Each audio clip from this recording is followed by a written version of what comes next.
It's a lot of shock, a lot of surprise, even by me, on the issue of the president who was so against enhanced interrogation programs, but yet he is involved in drone strikes. Then the issue came up about drone strikes against American citizens.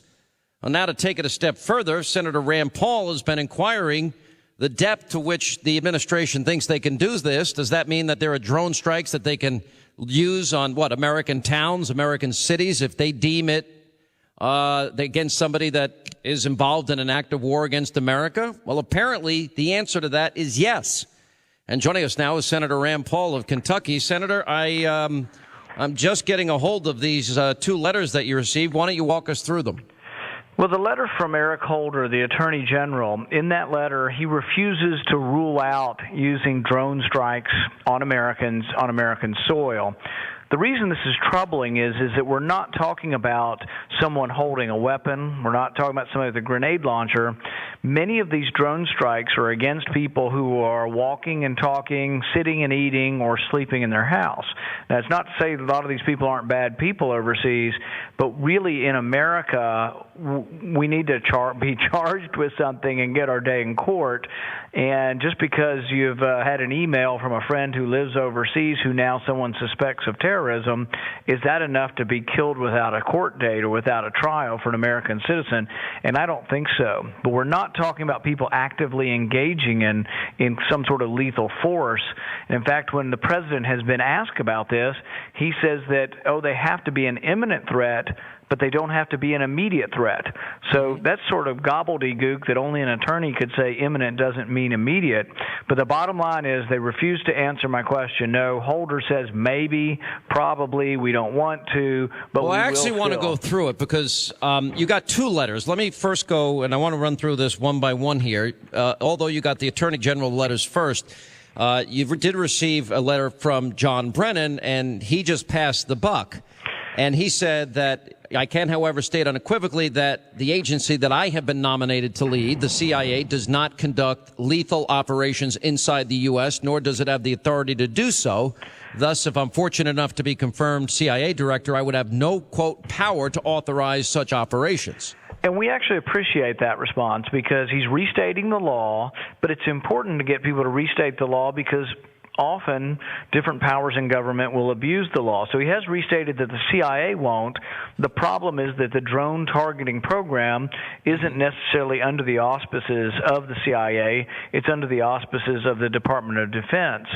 And we have another law that's been on the books since right after the Civil War called the Posse Comitatus Act, and it says Posse Comitatus, yes. It says the military can't act in the United States. And the reason for that is that we have police and FBI, and you can stop lethal force anytime with those entities. We're not arguing against that.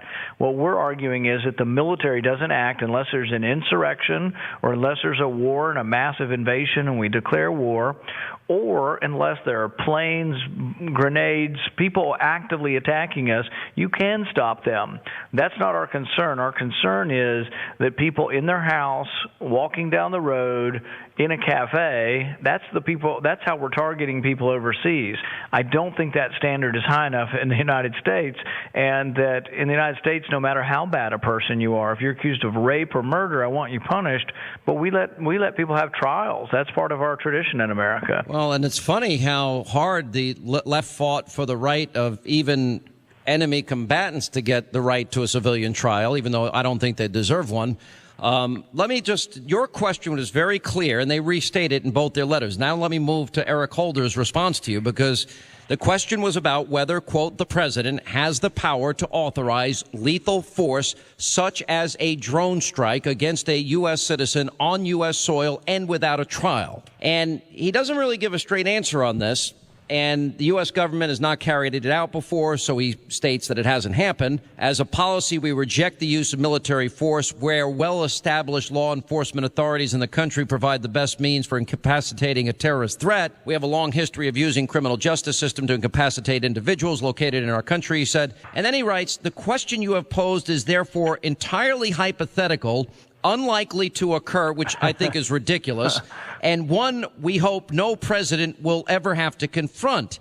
It is possible, I suppose, to imagine an extraordinary circumstance in which it would be necessary and appropriate under the Constitution and applicable laws of the United States for the president to authorize the military to use lethal force within the territory of the United States. For example, the president could conceivably have no choice but to authorize the military to use such force if necessary to protect the homeland in the circumstances of a catastrophic attack like the one suffered on December 7, 1941, September 11, 2001. Here's the point is nobody's disputing that. If we're attacked and if you have an act of aggression or war against the United States, even if it's American citizens, the president can immediately repulse that attack using everything available to us. If a nuclear attack comes on the United States, nobody thinks that the military shouldn't respond and try to stop that attack.